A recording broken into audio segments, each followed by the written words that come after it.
Welcome to the How of Business with your host, Henry Lopez, the podcast that helps you start, run, and grow your small business. And now, here is your host.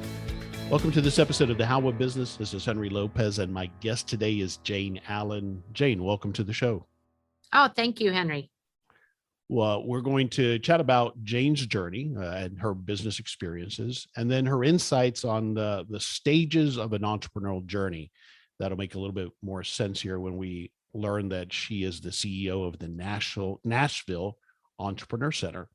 But if you want to receive more information about the How of Business, including links to the show notes page for this episode, and how you can continue to support my show and receive exclusive content and discounts through a Patreon membership, please visit thehowofbusiness.com.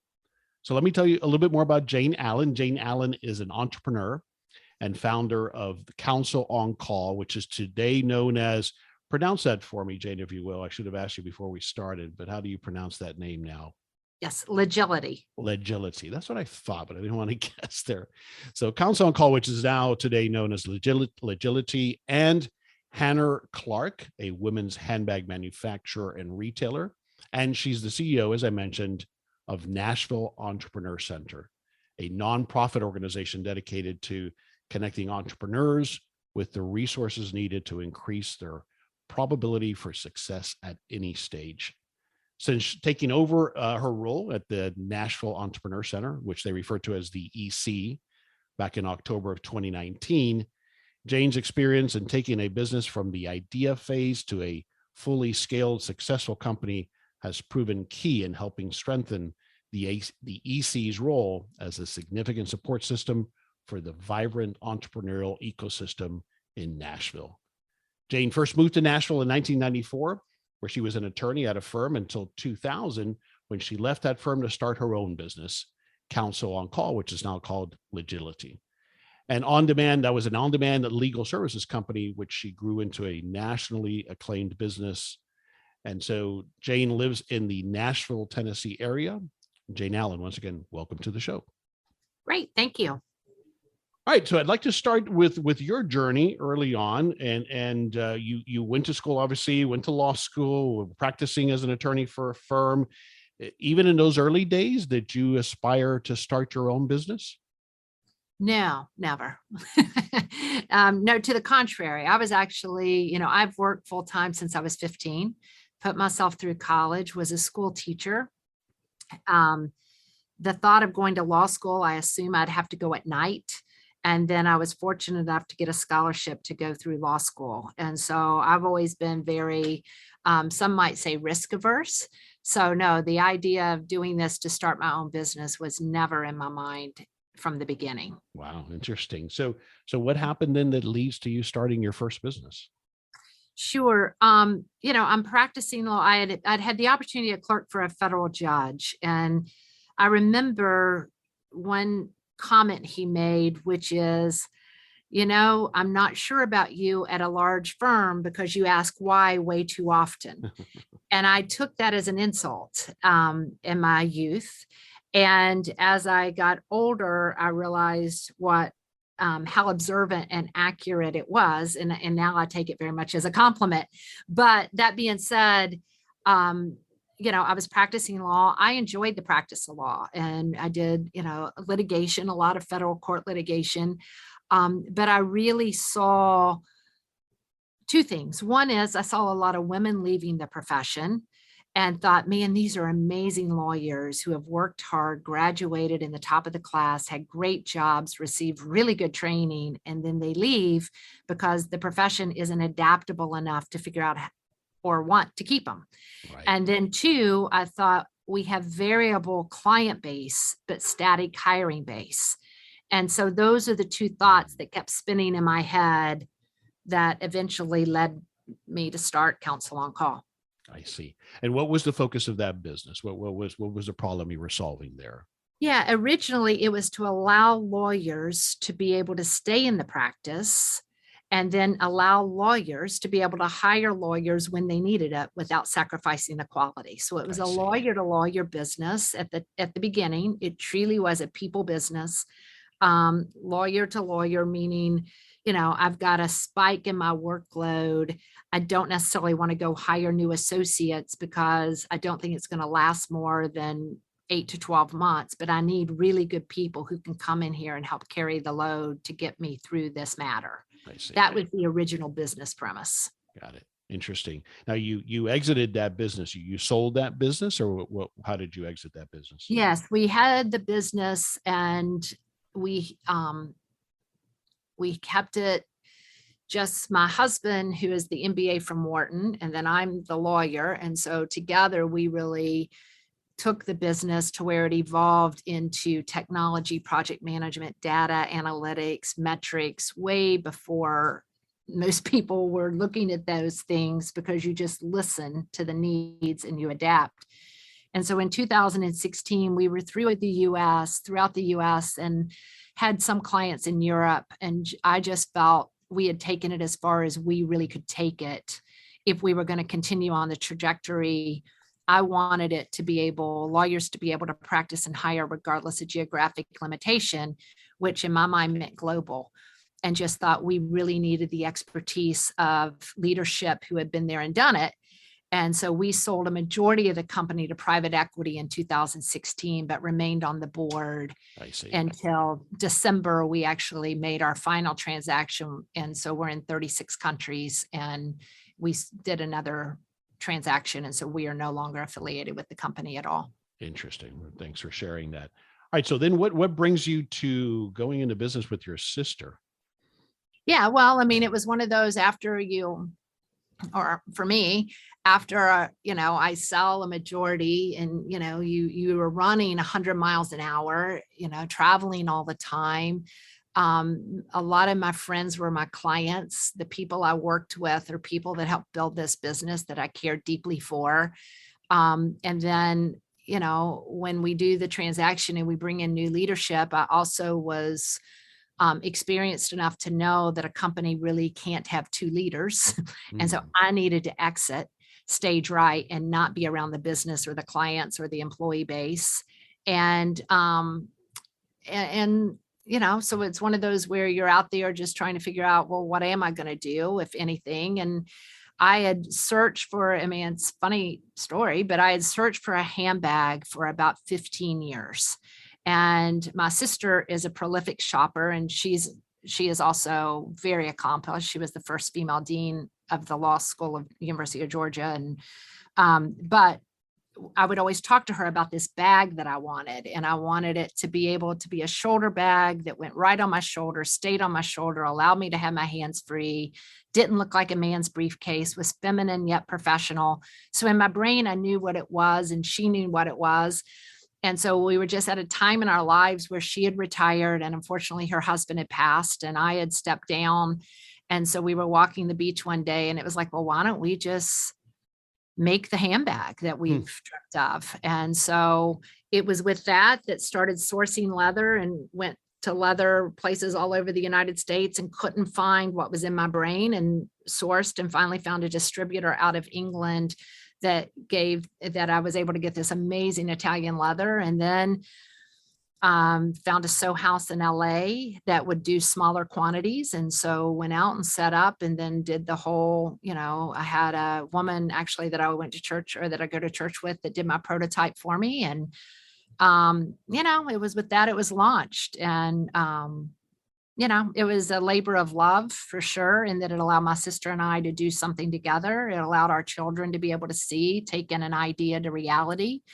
And it also let me know I really wasn't as desperate as I used to be to go out and sell and get on a plane every day. So it was a fun journey. So I've done businesses with family members. Any thoughts or tips for how you two have been able to make it work as siblings? Yeah, I think we both respect one another and what we each bring to the table. I am probably her number one fan, and she might be mine now that our mother has passed. Wow. And so, we complement each other quite well. And, nothing's more important than the familial relationship. Mm-hmm. And so, we've just never really had a problem. working together. You mentioned, a challenge with having two leaders. How do you all determine that? Is one of you the CEO, or are you co-CEOs? How do you manage that? No, I mean, I think with any small business, I've never believed in titles. I believe in you do what you need to do to get the job done. And so, I was going to LA because my son was in college there. And so it made sense for me to go out and meet with the different places and find the So House. And then, Rebecca went out and met with them, and, it just works. I mean, I think that's sometimes I see that with small businesses, you get so caught up in titles and roles and responsibilities when you're in the startup phase, you do whatever you got to do.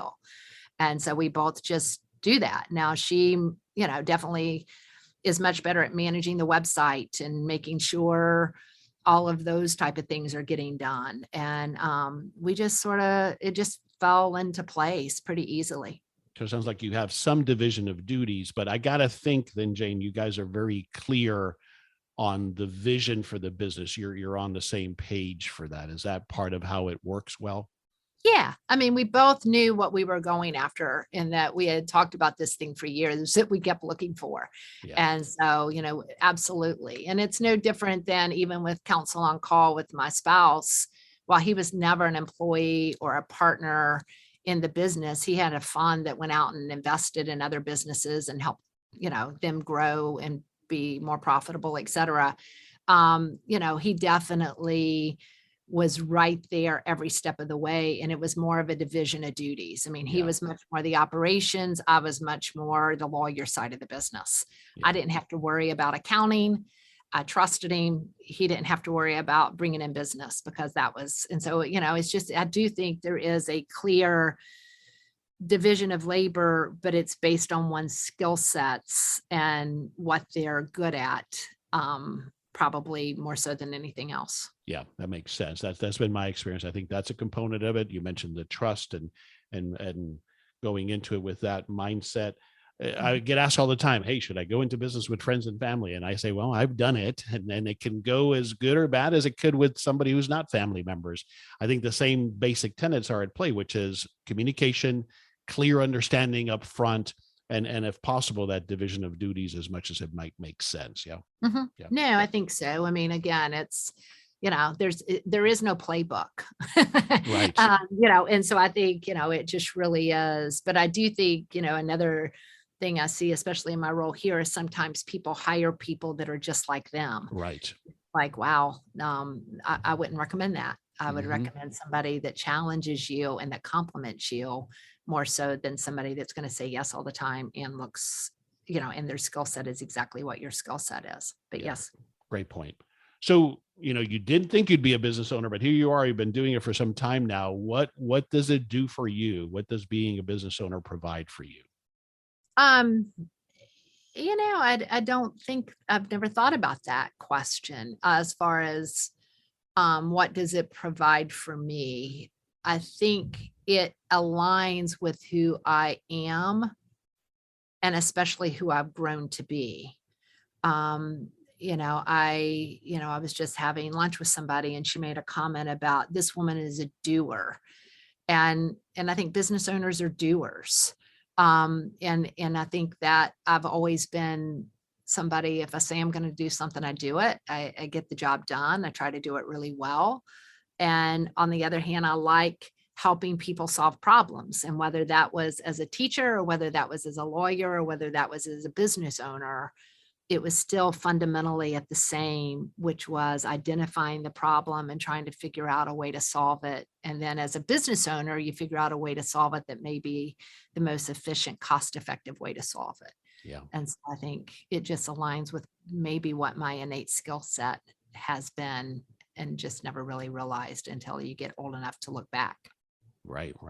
Now, you mentioned that early on, at least, you were a risk-averse type personality. I find that usually that doesn't change, but we learn how to manage that in business. That's often what I see that keeps people from starting a business, is the risk is just too much for them.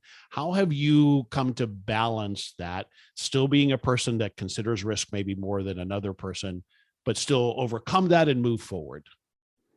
Yeah. I mean, I think in the beginning, it was really my spouse that's, what's the worst thing? It fails. And if it fails, you can go practice law. You have a good reputation as a lawyer. And actually my firm promised to hire me back. And so, and truly for me, no different than leaving teaching to go to law school or leaving the legal profession to start this. I always said, the way I explained it one time is there's something inside of me and I call it a seed. And no matter how much I try to bury it, it keeps sprouting. And I feel if I don't give a little sun and water to it, when I'm 50, I'll look back with regret. Mhm. And so I've got to see this thing through. Yeah. And so, for me, that ends up becoming the driving force versus worrying about the opportunity for failure, if that makes sense. Yeah, it does. And you don't allow it to paralyze you. And I think it's a great point I always ask people that very question. What's the worst case scenario? If the worst case scenario is you're going to be destitute and you've, squandered your family savings, well, then you're putting too much at risk. But typically it's what you answered. I'll go back and get another job or, dust myself off and get over the embarrassment of it and move forward. And that's usually the case, isn't it? It is. I mean, I've definitely met people who are single parents with a nice paying job with great benefits, and they've started something and, I don't see the road to success or the Right. financial security. And I just question,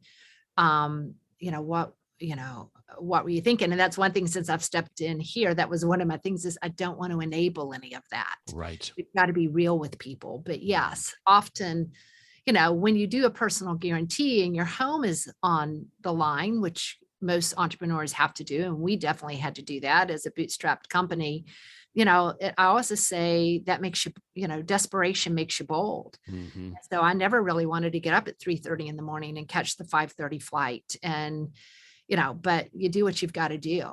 And That's so right. I think a little bit of that also drives, the reality of you are, grow up. It's time, Yeah. and you've got people depending on you and people who have come to work for you. And, the bigger it's often after the startup stage and the bigger you get, the more pressure. But, I always thought that sort of drove versus crippled. Yeah. Well said. This is Henry Lopez, briefly pausing this episode to invite you to schedule a free coaching consultation with me. I welcome the opportunity to chat with you about your business plans and offer the guidance and accountability that we all need to achieve success. As an experienced small business owner myself, I understand the challenges you're experiencing, and often it's about helping you ask the right questions to help you make progress towards achieving your goals. Whether it's getting started with your first business or growing and maybe exiting your existing small business, I can help you get there. To find out more about my business coaching services and to schedule your free coaching consultation, please visit thehowofbusiness.com. Take that next step today towards finally realizing your business ownership dreams. I look forward to speaking with you soon. So tell us about what brought you to the Nashville Entrepreneur Center.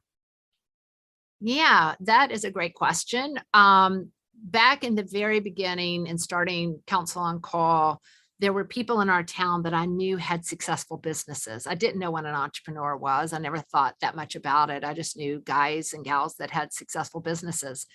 And so in the beginning, I just called several of those people and asked if I could pick their brain and how could I think more like you and less like a lawyer. And every single person I asked said yes, and every single person gave me their time. And, one gentleman actually met with me every quarter and taught me about accountability and goal setting and, 360 evaluation and et cetera, et cetera. And another one taught me about the importance of margins. And, it was almost like a quick crash MBA course. And so, move forward 10 years, the Nashville Entrepreneur Center was started by a lot of those same people. And it was started through the Chamber of Commerce as a front door for anyone looking to start a business so that there is a central place they can come to. And so when we got to the point where we actually were making money and the Entrepreneur Center was a nonprofit, donating money to it was easy for me because it was a way to pay it forward for those people who had met with us in the beginning and helped us along our way. And so I had been a donor, but quite honestly, had never really been here, had never really been invited here. I didn't know a lot about it. I just knew I wrote a check to it. And so, when I was in what I call the, out in the forest trying to find the burning bush, the wilderness, I received a phone call about the Nashville Entrepreneur Center. And I did know a few of their board members, and I knew them as respected colleagues in this town. And so someone called and asked, would I be interested in leading the Entrepreneur Center? And so, my answer was, well, what does success look like? Because that would be determinative of whether I would be the right fit or not. And their answer was enough to give me pause and let me at least think about it.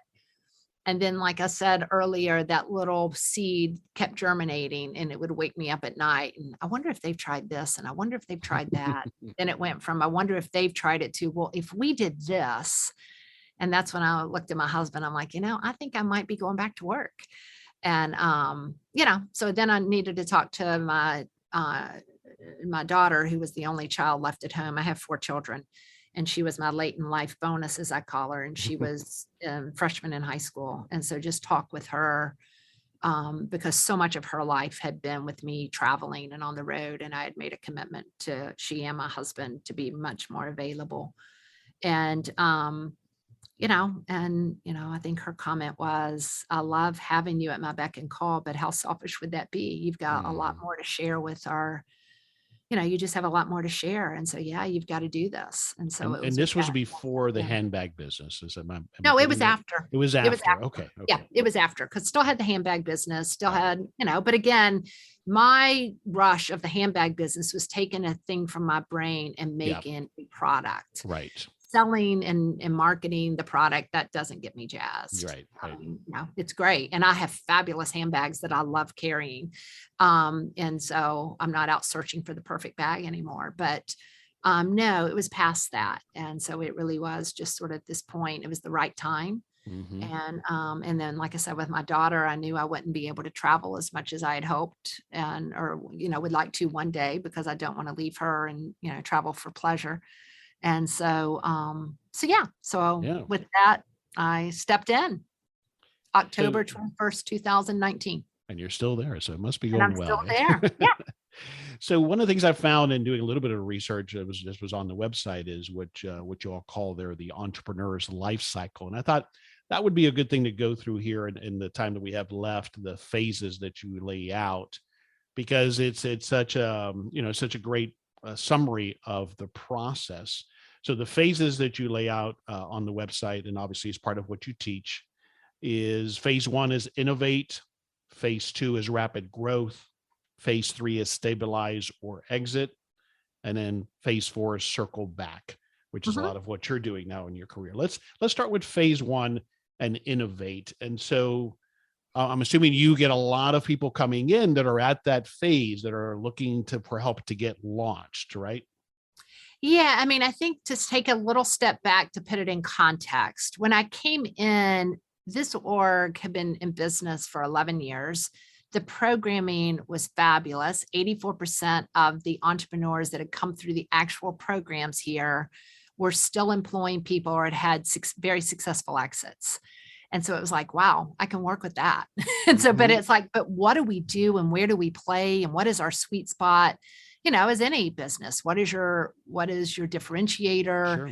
And so I was really trying to make heads or tails of what we do and then what others in the community do, because as a nonprofit, we want to collaborate, and I always did that as a for-profit, but we want to collaborate and there's limited resources. And so the whole phases of the life cycle was truly just my way to understand what we do and where we play.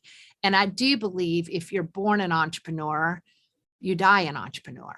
I think there are some people that come to it, and then some people, they're just born that way and they can't turn it off.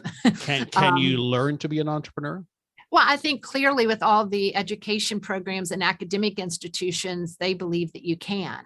And I believe you can definitely learn how to be a good entrepreneur. But as far as the person that goes into the emergency room and as they are having horrible pain on an x-ray table is sitting there inventing a better way to get this done, I think that's somebody that's born that way. Yeah, if a that natural makes born. sense. Yeah, I do. That, because I believe that too. There are those people, but then that doesn't mean that if I don't have that skill or superpower, it doesn't mean I can't be a successful business owner. Absolutely. Absolutely. And so in doing that, it was, all right, so it starts with the idea and then it ends, I would argue, with death, even though our marketing team doesn't like me to say that. And so it was, and I really started with the phase 4 group because it was what I found in talking to people in our community is, one, we are the Entrepreneur Center and not the Startup Center. We are here to support the entrepreneurs in our community. And this city, Nashville, entrepreneurship is in its tapestry, has been for hundreds of, we have Black-owned businesses more than 100 years old that are still in business today. We have family-owned businesses that have been here for years. We have, it's just in the tapestry of the city, which is one thing I think makes it so special. And so it really was, but what happens after you exit and what is your purpose and what do you do and where do you connect and where do you have a peer group? So we started actually with the phase 4 group. And so we have a group of successful entrepreneurs who have exited and we get together once a quarter. We have speakers that come in and then we have entrepreneurs from earlier stages that come in and talk about what keeps them awake at night. Because again, our differentiator is our community of people. We have programs that are fabulous, but we really have an amazing group of mentors and advisors, many of which are these phase 4 entrepreneurs. And so from there, it was, where are our programs? So phase 1, to get to your question, is idea. And we don't do a lot in the idea phase. We have more than 30 organizations in our communities that do, including all of our academic institutions, that do have programs in the idea phase. And so what we do is we have on our website, like you can fill out a form of what you're looking for. And then we've gone out and vetted partners in our community so we can get it. And then we can, call the person and then call the organization and make a connection for them. Yeah, you're facilitating those other resources that are available in the community if I'm in that phase. Yeah, exactly. Based on your experience, though, a couple of questions for you there on that phase. What do you've gone through it, you've seen others, obviously many others.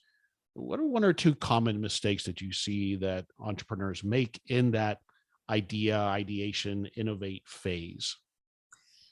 One is, to me, this is the biggest. Are you solving a problem that people value enough, they pay enough, you'd have profitability? Yes or no? And, is that really a problem? And it might be, or it might not be. And so I think that's part of the idea phase, which is why I love entrepreneurs that come from industries and where they've worked or businesses that they've worked in. So they actually understand it a little bit. Doesn't mean you can't have, obviously, the people that start businesses in high school that are very successful. But, I do think it's, are you really solving a problem that people have? And some, let's face it, might be people don't even know they have the problem yet. Right. It might be a latent problem. You might have to uncover it. That's one of the reasons, Jane, why I believe as much as possible in the MVP approach, to iterate, to validate that somebody is going to pay for that solution before you go and launch the whole big idea. Bingo. And so where our PreFlight program comes in is, it's past, I've got an idea. You actually have what you think is a business and you're trying to figure out, is this something that I could quit a day job for? And that's where we come into play, which, going back to our earlier comments, there's a lot of, let's get real. Go out and validate this. Is it something? How much money do you really think you could make? How would you finance this? What is the competitive analysis? And all of that goes in. That's when they enter our program, which is the PreFlight program that's offered 3 times a year. And it's a 14-week program. And it's curriculum, but it's also really advisors and mentors. Excellent. Let me jump ahead then, because of the time, on this point of getting real. In that second phase of rapid growth, one of the challenges I find myself and others that I've coached is when you have to make that decision that maybe this business model isn't working. I validated it up front, but now as I grow, it isn't working. How do you guide people to make that hard decision that maybe you have to pivot or completely abandon this business model? I think that's a great question. And I think what I see so often is the founder wants to quickly hire a head of business development. And I really, except nothing in entrepreneurship is black and white. So, I say these things like they're just broad generalizations, but I do think on average, the founder needs to be out there with the customers, because the founder as much customer facing as possible. Yeah, absolutely. Because what you really do is you learn so you can adapt. And so like my company started to help mid-sized law firms be able to bring on talent on an as needed basis. That is nowhere close to where we ended, nowhere close. And so I wouldn't have known that if I weren't out listening. And then when you expand, you still have to have all of that funneled into the founder's ears and mind, because I do think that helps you know how you should adapt. Okay. And if you're not getting anything that you think you could adapt into, and then it really is, we work with them on, this isn't personal. This isn't a failure on your part. You took a risk. Most entrepreneurs fail. But we take it personal because it is a creative expression, right? And so we have to get over that. Yeah, absolutely. And you have to get, and that's part of our counseling through. Thankfully, we don't have a lot of those, because we hope we've sort of helped that in phase one before they get to phase two. And so if you're in phase two, it's more about, you've got a legitimate business. Now, how do you scale it and grow it? And then that the realization may be, well, it isn't really going to scale or grow beyond the Southeast. Well, why is that? And, is that what you want? And so it's more that versus, or it could be, the industry's passing you by really fast and you haven't kept up. But usually most of our people are at the forefront, not the tail. Yeah. All right. Phase 3 is to now stabilize it. And maybe I become a more owner independent business, or I exit. The question I have for you here, which is the one that I find most challenging, is how do I determine if it's time for me to get out? Me personally, as the founder, how do I determine that? How do you think about that? I think that's such a personal thing. I always said with our company, what was right for the business and right for my family happened to coincide at the same time. I didn't feel that we had the leadership team and or the skill set to be a global company.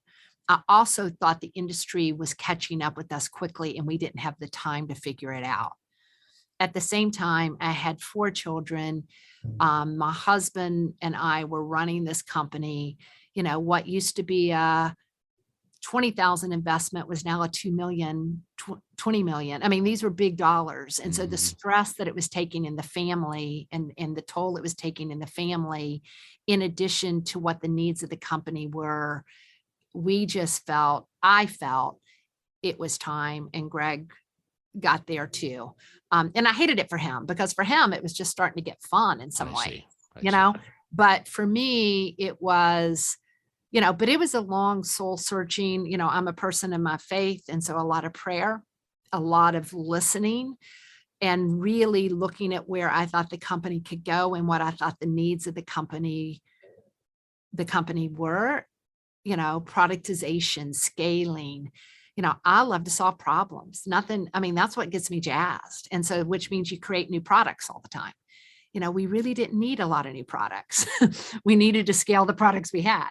And then I got that, but I'm like, and then, somebody else could probably do that better than me. So I just think it's such a personal decision. And there's so many variables that play into it, including family and life and being happy, that, I don't know that there is one answer or one size fits all. Yeah, no, there's not. But what you're touching on is, I think, a key component is when you identify that you're no longer in alignment with what your personal and family needs are and where the business needs to go or is going, that is, like you experienced, a good time to decide, all right, what do we do here? Is it time for me to exit? And so I think that's a prompt for asking yourself that question. Yeah. And I think for anyone in phase 3, you've got to be thinking a succession plan. I mean, do. I always said I could be hit by a bus tomorrow. That's right. And this company is far bigger than me. And I've got to make sure we've got people that can carry it forward, the processes and the people. And so you've already put the groundwork in place. And, and so I think that's one thing in phase 3 that we talk about is succession planning. Yeah. And other things that are usually before exit, but things you might want to be thinking about before you actually get to that final, okay, I'm ready. Yeah. Because I think that that's all, at least for, I just believe in people making educated decisions. And, but I would agree. It's when, and I also have seen too many founders, to be very candid, I've seen too many founders hold on too long and end up being the chokehold on a business. That's right. And so as a lawyer, I always saw that. And it's like, I never want to be that person. This isn't a baby. This is a business. And then when they pass it, it often ruins the company because right. so much of it was based on that person. Yeah. And you owe it to the stakeholders and to your staff, to your team. You owe it to them that there be something that lives on perhaps beyond you. Absolutely. Yeah. Absolutely. All right. So you touched on phase 4 already, which is the circle back. Let me ask you this question and related to what the center offers. If I'm an entrepreneur in that Nashville area, successful entrepreneur, how can I become part of the Nashville Entrepreneur Center? Yeah, all you have to do, our website is www.ec.co. And so you can look on there, but really just shoot an email, jane.allen@ec.co.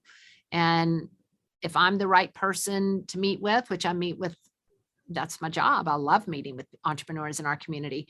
And then I can meet with you. And then I can also make sure we get you plugged in and connected in the program and or the person and or the membership, whatever it is you're looking to do, whether it's I'll take a phone call with a phase 1, phase 2, or I am a phase 1, phase 2. I mean, most people just come in and talk to us and we'll figure it out.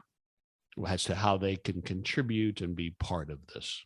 Yes. And phase 4 without question. And it really is anyone from, I just want to come and meet, I want to network and meet peers, to I want to advise and meet with an entrepreneur once a month, to our entrepreneurs in residence right now are volunteers, and they do a 12-month commitment and pour into everyone in a program and help connect them to the right people and other resources they need. So it's across the board. It's as little time or as much time as somebody wants to give, we can take.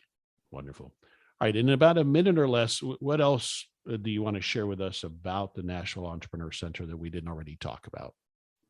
No, I think it's a community resource that we have a wonderful, diverse community full of amazing people who are driving innovation in various industries. And I would think if you're in Nashville or you visit Nashville, we're in the old trolley barn, so we're in this historic area, but yet when you walk in, it's very forward thinking and innovative. And so it's a really cool space. It's full of great people, and and it's a resource here for our entrepreneurial community and our business community, quite frankly, because we do partner with our business community to help bring innovative solutions to them. Excellent. Great stuff. Jane, I'm always looking for a book recommendation. Is there a book you've read recently or that you're currently reading that you would recommend? I go back, it seems, and read books that I've read throughout my journey. And, and so I think, one for me is Servant Leader, the Servant Leader book, and I really enjoy it. And then as far as the business book, I mean, I know it's old and I know it may be, but it's the Good to Great book. I mean, the hedgehog concept, because I think that's another thing as entrepreneurs, we try to do so many things. And it's always, let's come back and focus on what is it you do and that you can do better than anyone else. And so those two books are the ones that I end up always going back to. And then a recent book that I love as an entrepreneur is Jim McKelvey's book, The Gentleman That Started Square, and it's called The Innovation Stack. The Innovation Stack, okay. And that's one I read, and it was finally somebody has written a book, and I'm sure there are others, I just hadn't read them. Finally, I've read a book by someone that really gets my brain. And so it was just a cool read. And I really like that one too. Wonderful. Thank you for those recommendations. We'll have links to them on the show notes page of this episode at thehowofbusiness.com. We'll wrap it up with these last two questions. And Jane, what's one thing you want to take away from this conversation we had about the entrepreneur journey? You know, we laid out these 4 phases that you all help people with, but as an entrepreneur and this journey, what's one thing you want us to take away from this conversation? Yeah, I mean, I think being an entrepreneur, it could be the loneliest journey that someone could take. And so making sure you connect to other people who can advise, people you trust, and people that can help you, because there is definitely a community of people that want to give you a hand up and help you on your way without telling you what to do. Great point. I think it's so on point. I always say that it's a lonely pursuit. And the people that usually are our circle of friends and families, while they're well-intended and they want the best for us, it's not the same as when you bounce an idea or have a conversation with somebody who's done the same thing or something similar. Right. I agree. Where do you want us to go online to learn more? Yeah. www.ec.co. And we have an amazing podcast, because one of our missions is to share the story of the Nashville entrepreneurs. And so there's founders in our community that you can listen and learn little tidbits from, but we also have programs and different ways to get involved. So that would be it. Fantastic. Jane, thanks for taking the time to chat with me, share all these insights and your experiences as well. Thanks for being with me today. No, thank you, Henry. I so appreciate it. This is Henry Lopez, and thanks for joining me on this episode of The How of Business. My guest today again was Jane Allen. I release new episodes every Monday morning, and you can find the show anywhere you listen to podcasts, including Apple Podcasts, Google Podcasts, Spotify, and at our website, thehowofbusiness.com. Thanks for listening. Thank you for listening to The How of Business. For more information about our coaching programs, online courses, show notes pages, links, and other resources, please visit thehowofbusiness.com.